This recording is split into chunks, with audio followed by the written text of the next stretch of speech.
As I said before on the B-roll, the lead up to this, I am doing a conversation with an alpha. This alpha is Olga.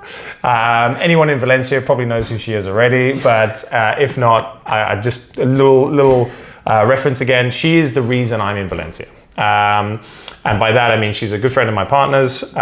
She moved to Valencia how long ago? 2012. 2012. You moved to Valencia and then you moved away from Valencia and you moved back to Valencia, Correct. right? So in between you were in Singapore. Before Valencia, I was in Singapore, yeah. Right. So there is a history of going back and forth and then deciding, you know what, no, Valencia is the one. To be honest, when my partner was like, hey, let's check, we knew we wanted to leave the UK. We didn't know where we wanted to go. I was like, well, let's start fresh. I want sun, basically. I just want wherever there's sun, which unfortunately has escaped Valencia for this week. But I was open to anything. And my partner was like, oh, well, my friend lives in Valencia. She says Valencia is great. It's got, check it out. Check it out. It's got an all year round hobby. And I was like, your friend lives there. I don't really want to go to a place that, you've already got I was a little bit hesitant because of that in some ways. But in coming here and experiencing it, and as part of a tour around the coast of Spain, and I was looking at different places, it was undeniable. I was like, no, Olga gets it. She gets it. You want good coffee? Okay, you don't have 50 coffee places, but you got a couple, and they're all really good. And same with the food, and I guess, and we're going to talk a bit about this as well. A lot of it is about community. A lot of it is about family in being integral into the environment and the ethos of Valencia, whilst also still being older, not that old, but older, and still having fun as if you were younger. And I think that is a life balance, is what I love about Valencia. I love about you. But we are also going to tick off the boxes in terms of food, in terms of fitness, and in terms of life balance, in reference to how you view those things. Manage it all. Okay. Manage it all. So let's start with food. Okay, so food and what goes on inside of our bodies, but who we surround ourselves with and what we consume as our mind is super, super important to me. Like you, I have 2 young girls and I'm constantly very vocal about it. They know that when there's a plate of food in front of them, if there's something green or a salad or vegetable, you start with that first. Like I really want this once they're of a conscious age, for them not to think about it, for them not to be confused by outside noise, to really know what's the right way, and that's the right way. So we eat super healthy. They do have a sweet tooth. I used to have a sweet tooth, but we don't overdo it. I would say, for example, we would have crepes or pancakes. It's the French in your life. That's it, yeah. At the weekend, or croissant. But as long as it's in the first part of the day, that's fine, 1 day a week or whatever. And then I bake a lot of healthy, no gluten, no processed sugar things, like with banana or dates and things like that. So my husband's French. He likes to cook, from scratch, pasta. Shout out to Hub. Great. Pasta or pizza, and they love it, of course. But when I do it, I would be making like quinoa with salmon and green beans, and a bit more fishy, a bit more kind of healthier versions. So they kind of know the difference. They're exposed to everything, but it's not just eating it. It's being aware of what's going inside of your body. Do you think? I mean, and again, we'll talk more about this, but one of the things I love about you is your interest to gain more knowledge and understanding, and use, recent studies to define how you live your life in a lot of respects. And we are only finding out now the negative effects of things like refined sugar. But also, just having a very beige plate. Yeah. It doesn't even have to be refined sugar. Yeah. It just be a lot of beige and no greens and no colors and no, B vitamins 100%. or whatever, or antioxidants. So, what, just in reference to your upbringing, because so I was born in the USSR, right? But now it's in Independent Republic of Moldova. What I'm realizing now, and I said to somebody this recently, is that a lot of the things which are considered superfoods now, I grew up with. So, for example, kefir, right? The fermented drink. Yeah. It's a bit of an acquired taste. Like people don't like it because it's a bit sour. It's like milk. Sour cream. But I grew up with it, so for me it's like super normal, and now it's like a superfood. Same as like buckwheat, for example, or a lot of pickled vegetables. You know, pickled cabbage, pickled watermelons. Like a lot of that, we grow up eating that. So a lot of this stuff has been, you know, subconsciously, because it's a cultural thing, has been part of you know, of my upbringing. Yeah, I mean, you know, a lot of it is genetics. You know, I've now come to a realization that, you know, for me to have not even a six-pack but super slim waist, I have to make such a sacrifice that it just wouldn't be fun, you know, because there's no genetics, and it's not on my side. That's what I'm trying to say. And just like, I'd have to sacrifice. Good segue into talking about fitness, because it's interesting that you say that. I obviously don't believe that about anybody, and that's not to say that I don't believe genetics play a humongous role.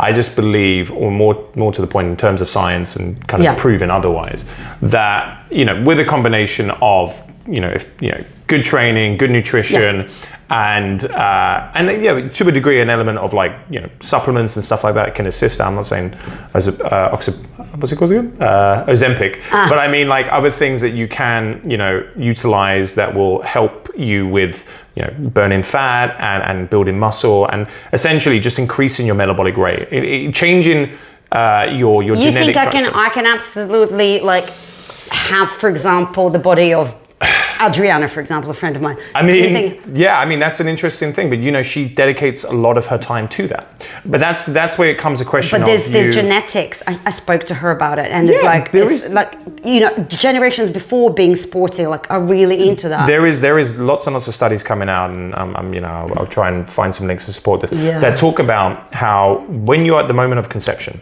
you have a genetic, when you create genetic your child, you have a genetic structure that you make, but that structure is augmentable throughout life. So, you know, but essentially you can continually augment and develop and grow and change that initial genetic structure. There is a level of deviation from that source, but you can do it. But it just depends on the level. How much sacrifice you need to make. But you know, my whole ethos behind what I'm doing and what I'm trying to get out to as many people as possible is try this. You know, try what is, because it's, and you've tried it. And this is the thing. This is the thing. Like you say, I'm prepared to be challenged. Like if you're gonna give me something. Something that's manageable, and I'll stick to it. Like, if you give me in 3 months, for example, you'll see a difference. I'm prepared to do this because I'm seriously actually curious. I've done, when we're talking about sports, like I've tried a lot of sports. I know I don't ride a bike or anything like that. That's it. But if you don't ride a bike, what are you doing? It doesn't work. But I've tried, you know, kickboxing. I was taught how to swim professionally by Moldovan trainer, you know. Right. I played tennis. I've had like professional lessons. I've done capoeira. Oh, there's a girl actually. There's a lady. Sorry, just to quickly jump in. This is good for you. There's a person who's training now with me who's really into tennis, like really into tennis. Her name's Linda. She's one of the mums at the school, and she's looking for someone to play tennis with, who knows how to play. Yeah, I'm past that level now. Okay. Well, no, there you go. But this is something that, you know, with sports, I don't know, maybe it's just because of my personality is like this, but you'll kind of try a certain thing for a certain period of time, and then you fall out of love. Like I've been dancing like salsa and all of the Latin dances for many years. You know, I've even tried pole dancing. Yeah. You know, like, so But do you find sometimes maybe you go into it like full throttle, and because you've gone into it so intensely, that's not sustainable? No, not necessarily. For me, it's important that it's fun. Yeah, sure. So, like, for example, pole dancing, when I tried that, I don't know how many classes, but I did, but you need to get over all of the bruises. So it's not really fun to be walking around, you know, like a cheetah covered in all these bruises. And then, so it's like, what's your purpose to do it? What's your purpose to do it? You know, is your purpose to get... So maybe I just did it because I didn't have a specific purpose. Maybe. I just wanted to do something for fun. Capoeira was super fun. You know, like Reforma Pilates, that was great. I did aerial yoga as well when I was pregnant. That was, for me, it's like super important. That's fun. Now, this is sorry, just to jump in. This is exactly the reason that you're an alpha. Like, for me, like, I see you as someone that is, for yourself, always trying new things, always interested in new things. But I do see now a crack in that, which you mentioned, is just not having an end game. Right. You know, you don't have I don't have an end game to training. It's just part of life. I don't have a sport that I'm trying to get better at. It's just part of life. It's same as me having water every day. I do my 15 minutes. And that is something that has given me a foundation to then do other things that I like. Right. Like boxing for me, doesn't develop me. I mean, it develops my wrist maybe, it gives me the ability to defend myself maybe, or whatever. But that is a fun recreational side to the foundation of just having a really, a well-oiled machine. Yeah. And you do it with nutrition, but I feel like, and this is not me pitching you to try and do my training, but because I know you've done it before. You've done what I was putting out before, and I remember a lot of. Yeah, you did. Yeah, and you were definitely. I mean, from what I could see, benefiting from it. I was into it. Yeah. But again, there was no perhaps there was an interest in like I want to look like this. You know what it is? Yeah, that. And the other thing is that I'm inconsistent. I'm an inconsistent sales performer. I'm an inconsistent. When you're up, you're up. When you're down, you're down. And there's nothing that you can do. It's just I don't even know what to blame it on the hormonal or whatever. It's just like. You know, you're into it, you're not, and then you come back to it. It's just, So, but now I'm changing that because I haven't exercised for 11 months or something like that. Okay. Well, you look great for someone who hasn't exercised for 11 months. Do you know what I mean? Like, you think about people who, and there's clearly why your nutrition side is very good. Because if you weren't good on the nutrition side and didn't train for 11 months, you wouldn't look how you look now. Do you know what I mean? No way. You would. Well, hold on a minute. I'm going to challenge you there. Like a lot of people who suffer from bulimia and anorexia, not to the extreme version. They look. I lived in Asia. Do you know how many Asian people have? What's called visceral fat, like the fat that you can't see, but it's like stubborn. They're super skinny, but they're all of their organs are covered in fat. And what would you say that's predominantly from? Like it's their genetics and their food. A lot of that food is very fatty. It has sugar. All of those curries have sugar. Yeah. So. But normally not. Well, I mean MSG, but they don't really have any like refined sugar. Well, again, I can't speak on what the Chinese people 100%. are eating and stuff all like that. of their dishes have refined sugar, and all of their coffees and teas are so sugary. Yeah, I mean, this is my point. Like they, in that case, the genetics are stopping them from showing it on the outside, right? Yeah. But I'm saying for someone like yourself, if you weren't eating as healthy as you're eating now for the last 11 months, and because you haven't been training, you would look.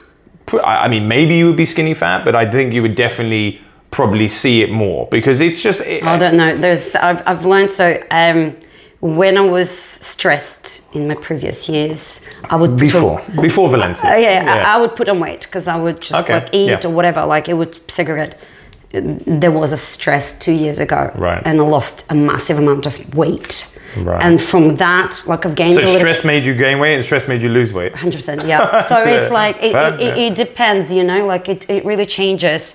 So, no, but what I have noticed, what I want to just say, and I'm really quite excited to say this now. So, I've been now exercising like strength training and things like that, and stretching because that's good when you permanently exercise and build your muscles. So, who told you that? So it took me a month to kind of have that mentality. What you like, you need it. You need to have it. Yeah. For me, it was a chore. Right. It was a chore. I'm like, I just don't get it. I don't get it. Why am I going through pain? It's not fun. But now I'm actually realizing I have to do it. Like.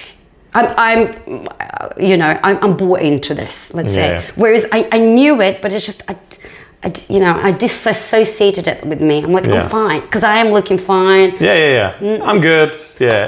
There are so many things, like that's not a priority. Whereas now, mind you though, it's because now I'm very happily unemployed and I have time to invest in my body. I'm seeing it as a priority.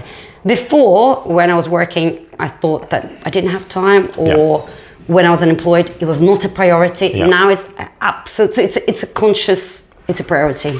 Again, I mean, I think it's phenomenal that you're in the space that you are now, but I think, you being happily unemployed shouldn't be a defining factor around you being able to train. It might, again. I agree. This is why, what I'm communicating to anybody watching is try doing the workouts that I'm putting on the YouTube and on the Instagram. They are 15 minutes. Like 15 minutes. Your workouts are great. I used to do it at lunchtime. And but this is it. Like, again, like that should be enough. If you're following that regime, like, you can still do other things. So what are you saying is that if I was to do your workouts and then would not drink alcohol and then eat my healthy way, my body would be sculpted in a... Again, this is where the whole point of Omega Alpha is not for you to become the global ambassador for Alpha. It's for you to become the best version of yourself. So what I would say is that if you are training the way that I tell you to train efficiently, like, I'm not sculpted, but I am so much better shape than someone who was doing 2.5 hours in the gym, 3 or 4 times a week, and was fatiguing. And I thought I was doing, by putting more energy and effort in, because I was very interested in building. I was unable to develop, unable to get the consistency that I have now, because it's all about the rest periods being super important. It's getting the most out of the sessions that you're actually doing. It's about a science being embedded into the circuit training. So there is a push-pull, there is a, we're doing this type of muscle this week, this type, whatever. Like, there is an element of geometry or science connected to the overall workout. And for someone like yourself, but it is, I make it fun by having music. I make it fun by, Rachel watches, stuff on TV, like, I mean, anyway, whatever. She watched something while she's training. And those are things that just make it, you may not be as engaged with the workout, but you're still doing it. And as long as you're getting to the point of failure and you're having a minimal amount of rest and you're pushing yourself again to do a couple more reps with perfect form, you will start to increase your mitochondria cells, your creatine phosphate stores, and that doesn't then increase your metabolic rate. So no matter what your genetics were before, you are changing and adjusting your genetics to be more, just better, just better in terms of metabolic rate, at least. And that I think for people of our age is really important, because you have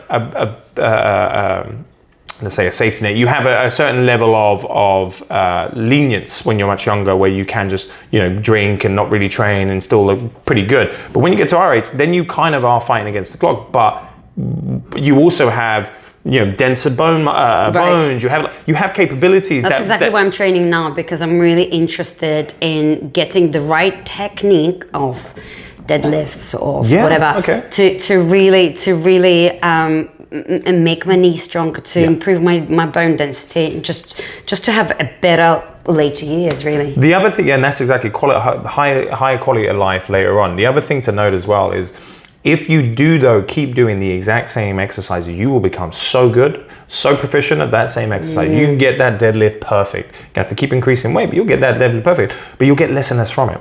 It's like even you learning how to swim, like with somebody who really knows how to swim. That's really not encouraging. I know, but that's the point of changing it all the time. So, like, I'm never going to be the best at pull-ups. I'm never going to be the best at dips. I'm never going to be, but I'm over time, I get a little bit better. But my body never gets used to it, because it always is being challenged in a different way.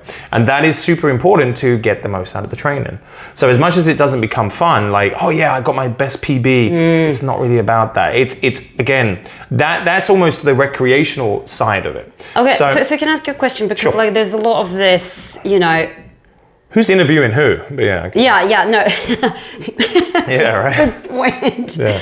Because, like, what is the ultimate, let's say, for a woman over 40 who doesn't have a specific goal to have like J-Lo butt or whatever, like but to kind of somewhat guarantee better mature body. I'm talking about later years. Sure. But what's the ultimate, like, does it have to be 3 times a week, 1 hour each time, 10 steps a day, or like, because there's so much information going around, and you're just like, somebody just give me an actual thing, right? But the problem is there's lots of schools of discipline, and all of them have truths to them. Like, the reality is, I've sat down with God, why can't I remember his name? He was the previous conversation with, and we talked to him, and he's done all different types of discipline and training, and all of them have worked to a degree. And that's where you find the the overwhelming level of concepts out there to actually like choose one and then roll with it, you can succeed. You could succeed with just X, Y, and Z. I would say though, from my experience, having tried a lot of different disciplines as well, this is the one I can do most consistently, right? Because it's more about the time investment. So if I'm committing to 4 sessions a week during the week, which are all 15 minutes long, then 1 30-minute session on the weekend, that's 90 minutes a week. That's it. That is your start to finish of the exercise. Okay, you can stretch afterwards, you can do things. But they're like full on. They're very. They're full on, but they're also full on to your level. They're not like. Do you do any stretches? Do you do like yoga? You clearly have not been watching any of the videos. No, the 15 minutes, yeah, but not the like. I've never seen you stretch. Yeah. So stretching for me is there's 2 things. One, never do. From again, I learned this when I was a level 4 qualified personal trainer and doing the teaching the course for it. When you do an isometric static stretch for a long period of time, you're actually you're kind of warming the muscle up, but you're also fatiguing the muscle before you start working it to a point where you can actually cause more injuries. There's more problems with it. It's phenomenal afterwards. So once you've done the training, or on your rest day, for example, or on your rest day, in the evening, perfect. Rest days are great for it. Like any of that sort of yoga, long like static stretches is great. Before you train to switch the neural pathways to the micro, you just do the same motion that you're about to perform. So say you're going to do a squat, just do a couple of squats. Say you're going to do some pull-ups or deadlifts or whatever, just do this. Just get the muscles to go, oh, okay, we're doing this now. And then it's prepared more so. Thank you, I've learned something. There you go, dynamic stretches is cool. But obviously I'm an advocate for what it is that I do. I would love There is another thing, sorry, that I'm gonna ask you about, because again, you know, like big old wide web, somebody tells you like, it's really, really important. Like for example, if you exercise in the morning, right? Yeah. To have something to eat before that. But then if you retrained your body and you're doing this intermittent fasting and you're doing strength training from 9:30 and you're not used to it and you just like, they're like, okay, but just have a protein shake, let's just have something. But you gotta go back to the question. I'm so confused. What are they trying to tell you? Like to be more efficient at the discipline, you probably do need energy inside you to be better at doing the thing. That's not what the aim of this is. The aim of this type of training isn't to be the best at doing the thing. It's to be to challenge your body and adapt and overload your body, predominantly doing utilizing fast twitch type 2 muscle fibers for an anaerobic energy system. So it's more about, if you have depleted all your energy stores, what is it going to use for energy? Your fat. Can you translate that into English? Sorry. What I'm saying is, like, you don't need to have like energy before your workout unless you want to use that energy to be better at the workout. Well, if I want to have a bigger go to Brazil. I mean, but yes, you can spend a long time. Let's edit this out. You can spend a long time like sculpting very specific parts of your body, but that is a bodybuilder thing. Like what we're talking about here is not about one particular part of your body going to benefit more than the other. Like I am just from doing the training that I do, my entire body is good. Can you answer my question, please? Yes, sorry. Do I need to eat those 2 bloody eggs or have that protein shake before I do my strength training? Absolutely not. In fact, I would say even more so, it's the best time to train is on a fasted state. Okay. Your brain is more engaged. You're going to get more from the workout in terms of utilizing fat cells for energy. So it's much better. I mean, would you agree with me, sorry to interrupt listeners, that it's so confusing, this whole do you eat or do not eat before your strength? Honestly, it's like... Yeah, look, again, I'm standing by what it is that I do. And I trust you because I know you studied this and you've researched it. Like, I know you're very thorough with everything that you look up in that specific field. Yeah. So, no, I mean, listen, even my even the spike in leptin thing, which a lot of people are still like, how does that work? That? The idea of the Fatadays. Having my 1 day a week where I eat way more calories than any other day in the week. I've just got so much of a sample size to say that works. I've not done that, and then I've done that, and I've done it with other people, and I've seen the results.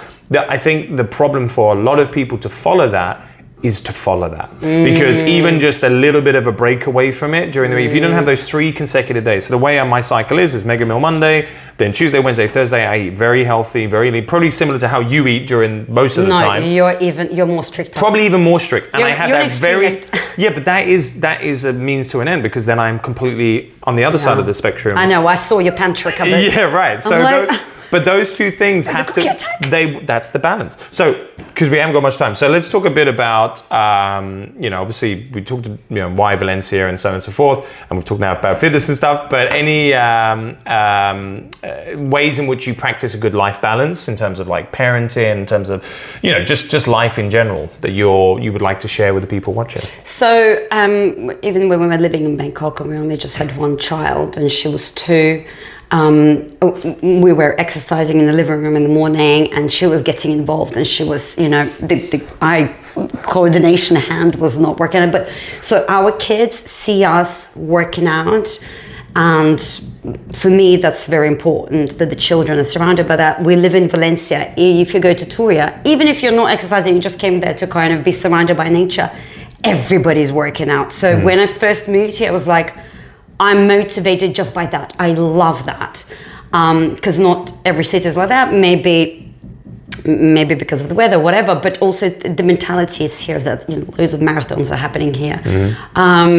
So that's important for us in the family. In terms of the good disciplines or the good habits that we have, I have to say my husband is kind of an anchor for me, because I tend to maybe be, it's like, I'm going to admit this. I may be a little bit lazier. Oh, no way. Yeah. I mean, you're always doing something. Yeah, but like maybe I'm prioritizing wrong things. Right. You know what I mean? On the, like I'm very busy on the weekend, whereas like maybe I should be going and doing that, like waking up and doing that. Like I'm busy, like a false, whatever. False economy type of thing. Yeah. Right, so, but he's very like, no, we're living in the moment. Stop. I'm I was born in the USSR, so I'm always thinking about the future. The 5-year plan. He's like, you're right. So he's a good anchor for me, and he's very good in terms of like balancing out. It's like saying, okay, well, we went out a little bit,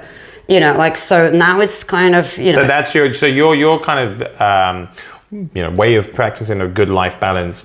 It's kind of similar in terms of the rhythm and the way of like having your kind of say, okay, fatter day, but yours is like, let's go out for a couple of nights in a row and then let's not go out for like a couple of weeks and then go and... I tried to implement the no drinking rule in my house from Monday to Thursday, right? And try. No, I did implement it. Right. But then on a Thursday, my husband said, but you said it Monday to Thursday, so that means that Thursday. Thursday. Like those kind of things are rough, but I really appreciate living with a person who has such a zest for life. Yeah.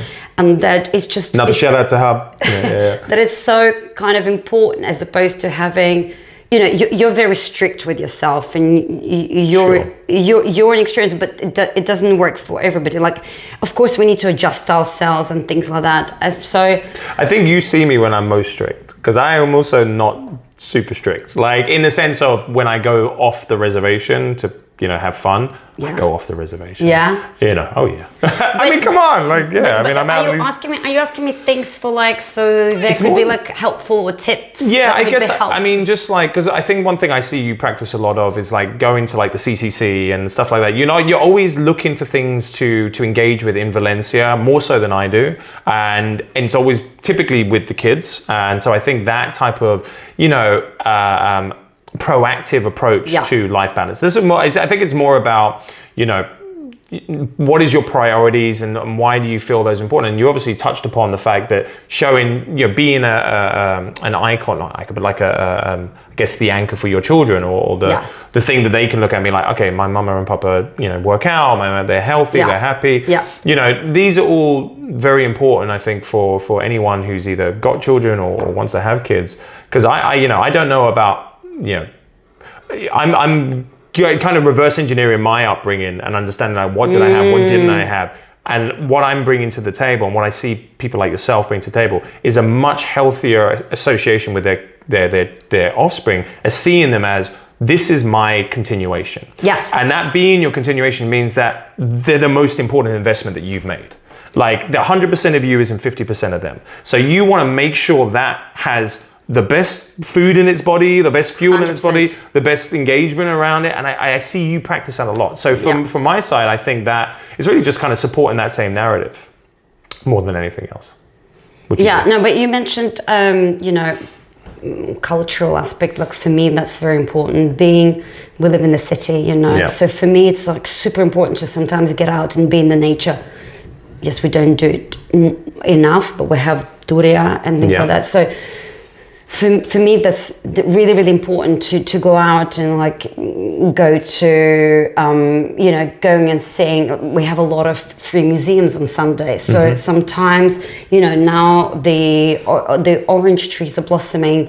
So we have. Oh, you talked about going to smell the orange. I unfortunately it's raining right now, but I did this a couple of years ago, and I just found myself in the zen. And when I'm taking my kids every day, we go like pretty much the same route. I'm like, girls, look up, always look up. You smell the roses, right? Well, just the buildings. Sure. The buildings are so, sometimes you can like see the figurine that's always been there, but you've not noticed. It's super important to really see, to look into things that might surround us every day. But also be grateful for the blue skies. Like we have sometimes, it's not a ritual, but sometimes we have this, again, on the way to school, I'm like, girls, what are you, or when I pick them up, what are you grateful for today? So because they come out, they have a lot of emotions that they've been collecting all throughout the day. I'm like, okay, that's all great. Mom is here to listen to, but what did you do that made you laugh today at school? Right, okay. It's not asking, how was your day at school? Yeah. It's like something that's more specific because for children, it's like, what did you do with your hands today? Like, so they can really. This is great. This is all stuff that I'm going to start practicing as well. Like cultural, for me also, because I like to travel, and even as an adult, I learned so much from traveling. My children, we're teaching them not to be into materialistic things or anything. Like, I'm just saying that traveling is something that has to be part of your learning. You will learn, you will be exposed to everything. You have friends everywhere. Maybe my older one doesn't like it when somebody comes and stays, because she has to move into sister's bedroom. But I said, honey, but now you have a friend in this other country that you can absolutely go and visit there. And your experience of that country, that city is going to be completely different. It's going to be unique because you know that local friend. So I'm teaching them not to be connected or not to be associated with one specific spot. Right.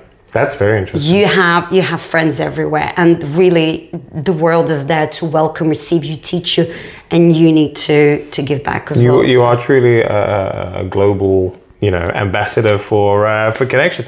Guy, on that note, I know you need to go to collect the kids very soon. But thank you so much for speaking with me, guys. Thank you for teaching me. And thank you for watching, guys, and I will see you, should be tomorrow, for the rest reward. So if you're interested in joining that, come to the same, I'll put the location in the thing, the same place I've been doing the training during the week, and there'll be 2 different challenges, one of which is a pull-up challenge, the other one's a jump squat challenge, and if you do well in them, you can get a free BJ, which sounds much worse than it is. It's a Big Johnson, it's a burger, yeah. Can I participate, the pull-up? Yeah, you can, yeah. Olga's gonna come and start her training as of tomorrow. All right, guys, thank you so much.